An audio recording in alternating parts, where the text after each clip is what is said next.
आप जानते हैं हम लोग इतना ज़रूरी है जो हम लोगों के मुंह से निकलता है, इस बात को समझना बहुत ज़रूरी है। एक परमेश्वर के दास केनेथ हेगन, वो एक लड़के के लिए प्रार्थना करने गए। वो 37 साल का था, 37 साल का था और कोमा में था।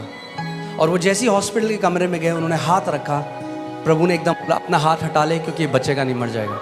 और वो जो विश्वास करते रहे, जो डॉक्टर था उनकी बिल्कुल अगेंस्ट था, क्योंकि वो विश्वास करते रहे चंगाई सबके लिए। उनका प्रभु ये कैसे हो सकता है, मैं हमेशा विश्वास मैंने सिखाया चंगाई सबके लिए। और प्रभु ने उनको बताया कि इस लड़के ने बचपन से बार बार एक गलत अंगीकार किया और आत्मिक जहां में एक नियम है। तरह अगर मैं आपको समझाऊं सरल भाषा में, तो आत्मिक जहां में एक समझ लीजिए एक बड़ा सा व्हील है, एक पहिया है।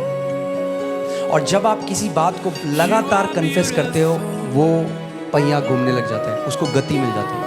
और जब उसको गति मिल जाती है, परमेश्वर भी आपकी अथॉरिटी को ओवरपावर नहीं करता। आप समझ रहे हैं मैं क्या कह रहा हूँ? और प्रभु ने कहा अगर ये जिंदा होता, अगर एक कोमा के बाहर होता तो ये ठीक हो जाता। और फिर उन्होंने उसके भाई से कंफर्म किया, उसने कहा बिल्कुल सही बात है। जब ये छोटा था तब से ही कहता था मैं 40 साल तक जिंदा नहीं रहूँगा। पता नहीं क्यों कहता था, कह रहा हम भी बोलते रहे कि आप हर बार बोलता रहता था। कैंप में गए हम, वहाँ पे भी कहता था मैं 40 साल नहीं देखूंगा अपने जीवन में। 37 में ही डाइड। पिता ने कहा मैंने इसको वापस घर बुला लिया। वो वापस प्रभु के पास गया। मगर हम हर चीज़ परमेश्वर पे नहीं डाल सकते, हमारी भी एक रिस्पॉन्सिबिलिटी है पुत्रों की तरह। आप समझ रहे हैं? हमें अपने अधिकार को समझना है, अपनी जिम्मेदारी को समझना ज़रूरी है कि आपकी एक जिम्मेदारी है। नीति वचन 18:21 में लिखा है, जीव के वश में मृत्यु और जीवन दोनों होते हैं, और जो उसे काम में लाना जानता है वह उसका फल भोगेगा। जीव के वश में मृत्यु और जीवन दोनों है। आपकी जीव के वश में मृत्यु और जीवन दोनों है। और आप चाहे तो उपवास कर लें, चर्च आ जाएं, मगर अगर आप लगातार मृत्यु बोल रहे हैं तो उस समय आ रहा है जब आप वो फल खाएंगे। अगर आप जीवन बोल रहे हैं तो वो फल समय आ रहा है जब आप उसको। एक डिले है स्पिरिचुअल रेल्म में और यहाँ पे होने में चीज़ें। इसीलिए जो डोमिनियन है वो हमारी लाइफस्टाइल होनी चाहिए। एक बारी में नहीं होता। आपने देखा कोई व्यक्ति जिम जाए और एक दिन करे और अगले दिन आप देखो वो लगातार लाइफस्टाइल की तरह करना पड़ेगा। वैसे ही अधिकार भी है, आपको लगातार जीवन शैली बनानी पड़ेगी, शासन अधिकार की। क्योंकि कई लोग इतना गलत बोलते आए हैं अपने मुंह से बार बार। आपको पता है दुष्ट आत्माएं वेट कर रही हैं कि आपके मुंह से गलत वर्ड निकले और वो उन वचनों को इस्तेमाल करें आपके विरोध में। आत्मिक जहां में जो लड़ाई होती है वो वर्ड्स से होती है। पता है आपको? ये जो जादू टोना करने वाले, तांत्रिक मंत्र तंत्र करने वाले क्या करते हैं, क्या बोल रहे हैं? वर्ड्स बोल रहे हैं, कर्स कर रहे हैं, श्राप दे रहे हैं। और उन शब्दों को दुष्ट आत्माएं लेती हैं और जाती हैं काम असाइनमेंट में। वैसे ही जब हम परमेश्वर के वचन को बोलते हैं तो स्वर्गदूत एक्टिवेट हो जाते हैं, उन वचनों को लेते हैं और वो असाइनमेंट में काम पे जाते हैं। मगर अगर आपका मुंह बंद है, यद्यपि जय आपका इनहेरिटेंस है, आपकी मिरास है, आप जय में नहीं जी सकते। और मैं आपको एक बात बताता हूँ, ध्यान से सुनेगा। अगर आप जय में जीना चाहते हैं, ब्लेम करना छोड़ दीजिए। सबसे पहली चीज, मेरा जीवन ऐसा है क्योंकि मेरे पापा ने मेरे को ये नहीं किया, क्योंकि मेरी बहन ने मुझे प्यार नहीं मिला। अरे अब तो मिल गया यीशु मसीह में प्यार, खत्म करो उस गाने को।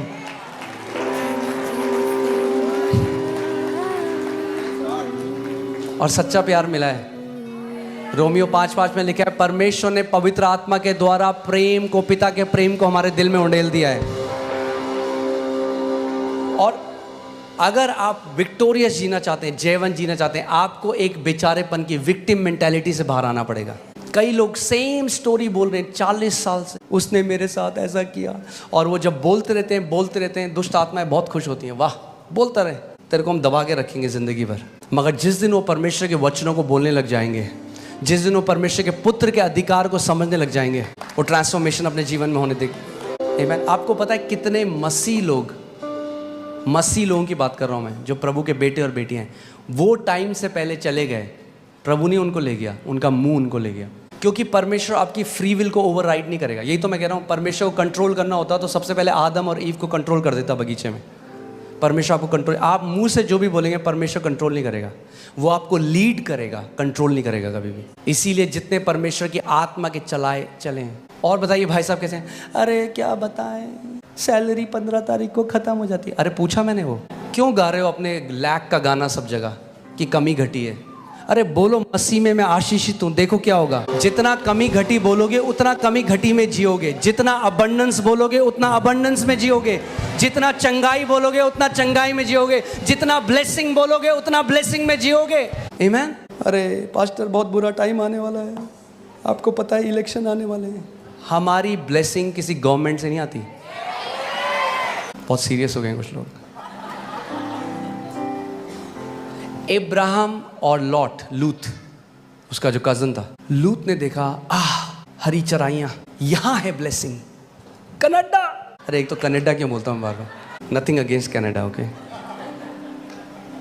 मगर मैं क्या कह रहा हूं, हम लोग मसीह लोग जब नहीं जानते कि हमारी मिरास कहाँ है, तो हम ज्योग्राफिकल लोकेशन, देशों में वहां देखते हैं यहां है आशीष, यहां जाएंगे तो आशीषित हो जाएंगे। आशीष कनाडा में, अमेरिका में, ऑस्ट्रेलिया में नहीं है, दिल्ली में भी नहीं है। आशीष मसीह यीशु में है।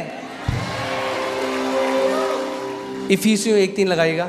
परमेश्वर ने हमें सारी आत्मिक आशीष से आशीषित कर दिया है। कहां पे? मसीह यीशु में। कहां पे है? कहां पे आशीष है? मसीह यीशु में। सो लॉत ने देखा, उसने देखा मेरी आशीष एक जगह में, और वहां गया और नाश हो गया। और इब्राहिम रेगिस्तान गया और वहां पे प्रॉस्पर करता चला गया। सो चाहे इलेक्शन का रिजल्ट कुछ भी हो, आप प्रॉस्पर करते रहेंगे यीशु के नाम में। आमीन। पीएम कोई भी हो, हमारा राजा यीशु मसीह है। आमीन। सो मैं आपको क्यों ये बात बताता, कई बार लोग इस बात को समझते नहीं। वो कह रहे पास्टर हम प्रार्थना कर रहे हैं, क्यों नहीं आता, क्यों नहीं हमारे साथ होता, हम इतने लैक में। और आप 5 मिनट जब मैं उनकी बात सुनता हूँ ना, तो मैं इतना लैक सुनता हूँ उसमें, इतनी कमी घटी 5 मिनट में वो बोल देते हैं। मैं कहता हूँ क्या होगा घर पे अगर ये कितना बोलते होंगे, कमी घटी। और जो स्वर्गदूत आ भी ले होंगे ना प्रोविजन लेके, और हमें लगता है अरे ये कोई ऐसे थोड़ा ना होता है, मैंने तो प्रार्थना कर दी। हम सोचते प्रार्थना ना एक जादू की छड़ी घुमाना जैसे। मैंने प्रभु को बोलते प्रभु हमारे लिए कर देना बस। नहीं, आपकी एक जिम्मेदारी, आप अपने मुंह से क्या निकालते हो एक बेटे की तरह। क्या आप परमेश्वर को अनुमति देते हो आपको ब्लेस करने के लिए? आप कहोगे ये कैसी बात हुई? यही तो बात हुई। परमेश्वर तो सबको ब्लेस करना चाह रहा है। अब मैं अगर आपको समझाऊं तो, अब अगर मैं इसको ऐसे कर दूं और फिर इसके ऊपर पानी डालूं तो भरेगी बोतल? कई लोग ऐसे ही हैं मसीह, ऐसे हो रखे हैं, झरने के नीचे हैं मगर भरे नहीं इतने साल से। क्यों? क्योंकि उल्टे बैठे हैं ऐसे। वो कह रहे हैं प्रभु क्यों नहीं हो रहा है कुछ, थोड़ा ढक्कन खोलो, झरने के नीचे हो। प्रभु ने सबको आशीष दे दी है, आपको लेना सीखना है। आमीन। नीति वचन 6:2 देखते हैं। नीति वचन 6:2, तो तू अपने ही मुंह के वचनों से फंसा और अपने ही मुंह की बातों से पकड़ा गया। कैसे फंसे आप? इंग्लिश बाइबल में लिखा है you are snared by the words of your mouth. Snared जो वर्ड है वो है जो शिकारी जो फंदा लगाते हैं चिड़ियों को फंसाने के लिए। सो प्रभु कह रहा है तूने अपने मुंह से अपने लिए फंदा लगाया और फिर कूद गया उसके अंदर। ये तूने किया है। लोग कहते हैं मैंने कब किया? जब आप बार बार कमी घटी की बात करते हो तो क्या आएगा आपके पास? कमी घटी। मरकुस 11:24 में यीशु ने कहा he shall have whatever he says, उसको वो मिलेगा जो वो कहता रहता है। कुछ लोग हैं वो लगातार बीमारी की बात करते हैं, लगातार हाय मेरे यहाँ दर्द, हाय मेरे यहाँ दर्द, हाय मेरे यहाँ दर्द। और ठीक है दर्द है, उसके लिए मना नहीं कर रहे, मगर चंगाई की आयतें बोलने लग जाओ जो बाइबल में दर्द चला जाएगा। क्या परमेश्वर पक्षपाती है? वो भाई कहाँ हैं जो अभी कैंसर से ठीक हुए थे, जिनकी टेस्टमनी थी? कहाँ हैं? खड़े होंगे आप? या आपने उनकी टेस्टमनी सुनी? वो उन्होंने क्या किया? वो परमेश्वर के वचन की घोषणा करने लगे, कम्युनियन लेने लग गए। उन्होंने एक पुत्र की रिस्पॉन्सिबिलिटी को निभाया। क्या हुआ? कैंसर खत्म हो गया।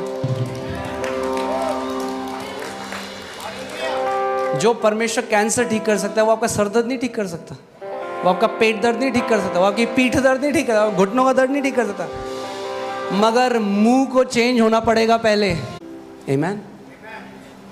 पुत्र की तरह हमें बोलना सीखना पड़ेगा, पुत्र की तरह बोलना सीखना पड़ेगा। आमीन। मैं ये नहीं कह रहा कि